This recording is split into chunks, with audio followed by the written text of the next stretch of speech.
Hey guys! Welcome to Couple. Please like and subscribe if you like this video. It's been a brutal legislative session for endangered plants and animals. Just in the past week and a half, congressional Republicans moved forward at least a dozen measures intended to gut the Endangered Species Act. On Thursday, the House passed an interior appropriations bill that would cut funding for environmental and science programs by $400 million, prohibit funding to introduce grizzly bears into the North Cascades, one of only 5 grizzly recovery zones, and remove the gray wolf from the list of endangered and threatened wildlife under federal law. Gray wolves, once endangered, have since begun to recover, and are now seen as pests by ranchers.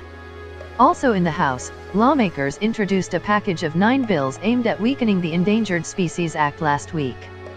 The package will modernize the act, according to Representative Paul Gosar, Arizona, chairman of the Congressional Western Caucus, who oversaw the release of the package. Its goal, he added, is to balance the interests of all parties involved in and affected by species and habitat listings, including species themselves, private citizens, industry, local governments, public infrastructure projects, nonprofit organizations, and other entities. Others see the package as a gift to industry.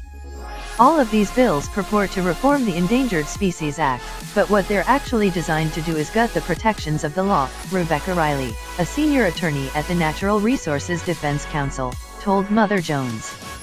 This is what Congress has been doing for years and years and years. They say, we need to reform the Endangered Species Act, or, we need to modernize the Endangered Species Act.